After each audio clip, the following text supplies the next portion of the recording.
Good morning student. Gayatri college के YouTube channel पर सभी विद्यार्थियों का स्वागत है। आज के लेक्चर में हम कॉम्प्लेक्स एनालिसिस के टॉपिक एनालिटिक फंक्शन की सफिशिएंट कंडीशन के बारे में डिस्कस करेंगे। कल के लेक्चर में अपन ने एनालिटिक फंक्शन की डेफिनेशन और उसकी नेसेसरी कंडीशन को देखा था। तो देखिए, एनालिटिक फंक्शन के अंतर्गत अपन ने डिस्कस किया था कि एक मानवीय फलन जो कि प्रांत या किसी भी रीजन के अंतर्गत प्रत्येक बिंदु पर परिभाषित तथा अवकलनीय हो तो वो फलन आपके पास में विश्लेषित फलन कहलाता था। अर्थात दो बातें थी, क्या कि एक तो वो परिभाषित होना चाहिए और दूसरा वो अवकलनीय होना जरूरी है।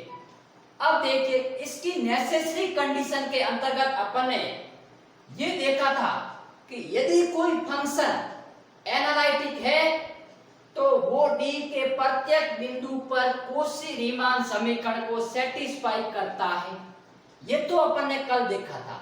आज उसका अपन कन्वर्स देखेंगे, विलोम देखेंगे, अर्थात सफिशिएंट कंडीशन, पर्याप्त प्रतिबंध को देखेंगे, जिसके अंतर्गत ये कहा गया है कि कल का उल्टा, अर्थात यदि कोई फलन जो कि u of x, y plus iota v of x, y वो d में परिभाषित है और उसके प्रथम कोटि के आंशिक अवकलज अर्थात del u upon del x, del u upon del y, del v upon del x और del v upon del y, ये इस प्रकार के जो भी आपके पास में टर्मिनोलॉजी है, ये आपके पास में d के प्रत्येक बिंदु पर,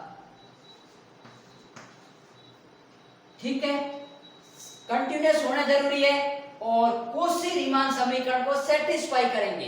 कल अपन ने कॉची रीमान समीकरण को प्रूव किया था कि सेटिस्फाई करेंगे, लेकिन आज की कंडीशन में अपन को ये गिवन है कि u और v है वो प्रत्येक बिंदु पर इसके आंशिक अवकलज के कंटिन्यूअस है फंक्शन और ये कॉची रीमान समीकरण को सेटिस्फाई करते हैं।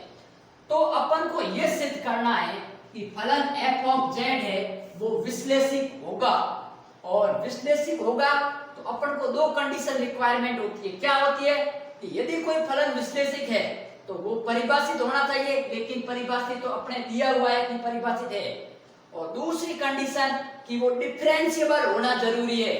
तो अपन यहाँ क्या प्रूव करेंगे कि ये जो फंक्शन है वो z के प्रत्येक बिंदु पर क्या है, अवकलनीय है।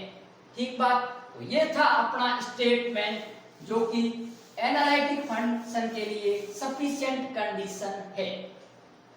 अब देखिए, इसका अपन प्रूफ देखते हैं। सबसे पहले गिवन है कि फंक्शन परिभाषित है और इसके कॉची रीमान समीकरण को सेटिस्फाई करते हैं। ठीक बात। तो लिख देता हूं गिवन क्या है। गिवन ये है कि कॉची रीमान समीकरण सेटिस्फाई होती है, अर्थात del u upon del x का मान del v upon del y के बराबर होगा एंड डेल u अपॉन जो आपके पास में डेल y होगा वो आपके पास में minus time del v upon del x के बराबर होगा। यहाँ अपन ने u कैपिटल लिया, आप भी यहाँ u कैपिटल ले सकते हो। ठीक बात। ये कॉची रीमान समीकरण है, ये अपन को गिवन है, अर्थात इसका अपन फंक्शन को विश्लेषिक या अवकलनीय प्रूव करने के लिए यूज कर सकते हैं। ठीक बात। अब देखिए, f ऑफ z क्या होता है, u of x, y plus iota v of x, y, ये अपन को गिवन है। तो f of z plus delta z क्या होगा भाई, u of x plus delta x, y plus delta y plus iota of v of x plus delta x, y plus delta y। ठीक बात। ये अपन ने देख लिया। अब मैं यहाँ एक रिजल्ट यूज करूंगा जो कि टेलर्स थ्योरम्स को लेकर रहेगा, जिसका अपन डिफरेंशियल कैलकुलस के first year, BSc first year में अध्ययन कर चुके हैं, पार्शियल डेरिवेटिव के अंतर्गत। ठीक है, क्या होती है तो देखिए, बाय टेलर्स थ्योरम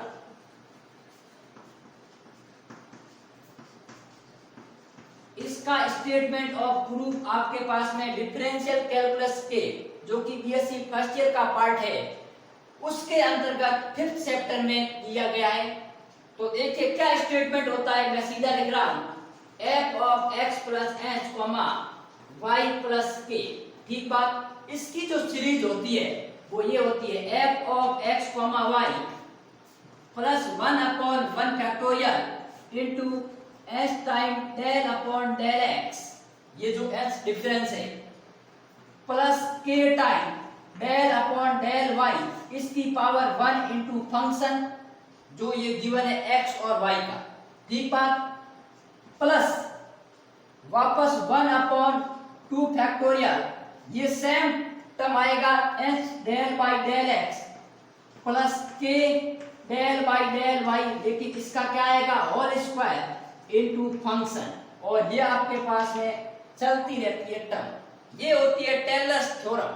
ठीक बात, इसका यहाँ मैं रिजल्ट यूज करूंगा, तो देखिए किस प्रकार यूज अपन करेंगे। तो मैं यहाँ से इसका स्टेटमेंट हटा रहा हूं, तो पहले आप इसका स्क्रीनशॉट ले सकते हो।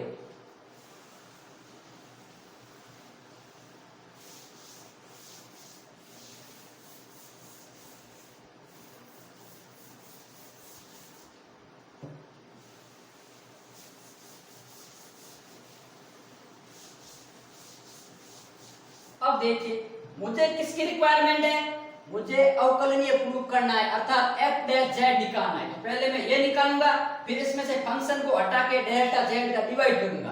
तो देखिए ये क्या है, f of z plus delta z, इसकी जगह मुझे इस टर्म की और इस टर्म की रिक्वायरमेंट है। तो पहले मैं ये निकालता हूं, देखिए क्या होगा, u of x plus delta x y plus delta y, कौन सी थ्योरम अप्लाई करके, टेलर्स थ्योरम। तो यहाँ पर देखिए x की जगह x ही है, h की जगह डेल्टा x और y डेल्टा y की जगह k है।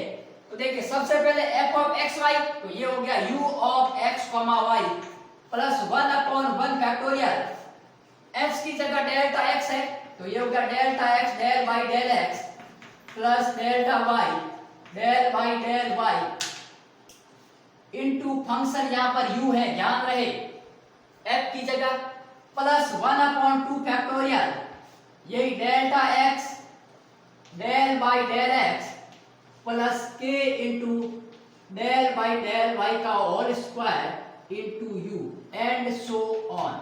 लेकिन ध्यान दो यहाँ पर जो डेल्टा x लगभग टेंड्स टू 0 होता है, अर्थात 0 पॉइंट समथिंग बहुत ही स्मॉल क्वांटिटी होती है, और डेल्टा y भी। तो यदि मैं इसका स्क्वायर करने जाता हूं तो डेल्टा x बहुत ही स्मॉल क्वांटिटी है, मतलब टेंड्स टू 0 है, और उसका मैं स्क्वायर करूंगा तो और स्मॉल क्वांटिटी जो कि लगभग 0 के बराबर आएगी। इसलिए मैं क्या करूंगा यहाँ पर, neglecting higher order of terms. ठीक है, तो देखिए नेग्लेक्टिंग अर्थात नगण्य करेंगे,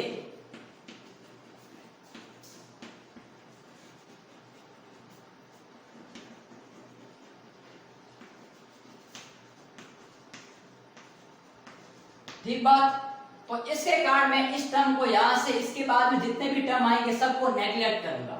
तो देखिए u of x plus delta x y plus delta y, क्या टर्म आएगा, u of x y plus देखिए delta x del u upon del x plus delta y into del u upon delta y।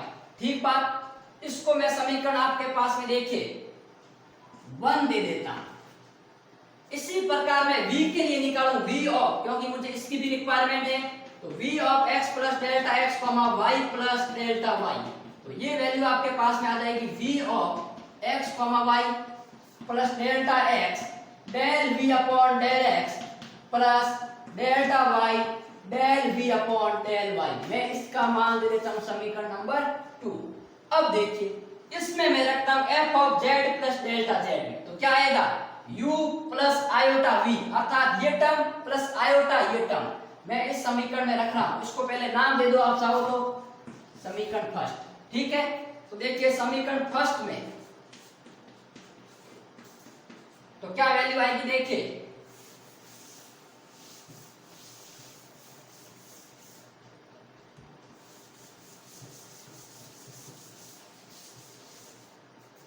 यहां पर बात सुनो, तो ये आपके पास में आ जाएगा F of Z plus delta Z. क्या टर्म आएगा, u of x comma Y plus delta x del u upon del x plus delta y del u upon del y plus iota term iota v of x comma Y plus iota delta x del v upon del x plus iota times del y और del v upon del y। ठीक बात। इन सब के साथ में क्योंकि क्या था u of x plus iota v, तो v के साथ में जितने भी थे इन टर्म के साथ में मैंने आयोटा लगा दिए। अब देखिए u of x comma y plus iota v of x comma y क्या होता है, f ऑफ z। तो ये हो गया देखिए f of z plus delta z minus f of z। ध्यान रहे क्योंकि अपन जानते हैं कि जो f ऑफ z होता है u प्लस आयोटा v, तो ये u और प्लस आयोटा v। अब देखिए इनमें से मैं क्या करता हूं, del u upon del x, लेकिन मुझे इसमें से पहले y को टोटली u में कन्वर्ट करना पड़ेगा या फिर x को y में कन्वर्ट। जो आपके पास में डेरिवेटिव x और y के रेस्पेक्ट में है इसको एक ही वेरिएबल के रूप में कन्वर्ट करेंगे और वो मैंने कहा था कोशी रीमान समीकरण की सहायता से करेंगे। तो देखिए क्या आएगा, डेल्टा x, मैं पहले y को x में कन्वर्ट कर रहा हूं तो ये हो गया डेल्टा y। अब del u upon del y, अभी मैंने कोशी रीमान समीकरण लिखा था, तो del u upon del y क्या होता है, minus del v upon del x plus ये हो गया iota delta x del v upon del x, क्योंकि ये तो x के रेस्पेक्ट में इसके लिए एज इट इज रखो, प्लस आयोटा डेल्टा y और del v upon del y। तो देखिए del v upon del y किसके बराबर होता है, del u upon del x के बराबर होता है। ठीक बात। अब देखिए इसके अंतर्गत अपन क्या करेंगे, del u upon del x term को अलग कर लेते हैं, del v upon del x term को अलग कर लेते हैं। तो देखिए यदि मैं del u upon del x common लेता हूं, अंदर delta x plus iota delta y, तो ये हो गया आयोटा डेल्टा y। और इस तरफ भी अपन यदि कॉमन लेते हैं, क्या कॉमन लेते हैं, del v upon del x। तो del v upon del x मैंने कॉमन लिया तो इसके साथ में क्या है, डेल्टा x और साथ में आयोटा है तो मैं आयोटा भी बाहर कॉमन ले लेता हूं। और अब देखिए यहां पर माइनस डेल y है लेकिन मुझे डेल्टा z चाहिए और डेल्टा z क्या होता है, delta x plus iota delta y। यदि ये टर्म यहां पर भी आए तो दोनों में से अपन क्या कर सकते हैं, कॉमन निकाल सकते हैं। तो यहां पर माइनस है, यदि मैं आयोटा का ऊपर नीचे मल्टीप्लाई करवाऊंगा तो आपके पास में क्या आ जाएगा, प्लस का आयोटा, तो ये टर्म हो जाएगा प्लस का आयोटा डेल्टा y। अब ये जो टर्म है ये किसको रिप्रेजेंट कर रहा है, डेल्टा z को, और ये भी डेल्टा z को। तो मैं ऐसा लिख सकता हूं, देखिए थोड़ा सा ऊपर से हटा देता हूं,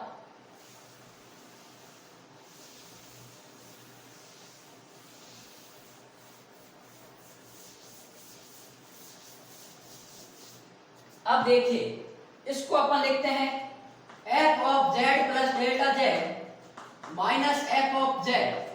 देखिए ये टर्म इनमें भी है, इनमें भी, दोनों में से बाहर आ गया, उसकी जगह मैं डेल्टा z लिख रहा हूं।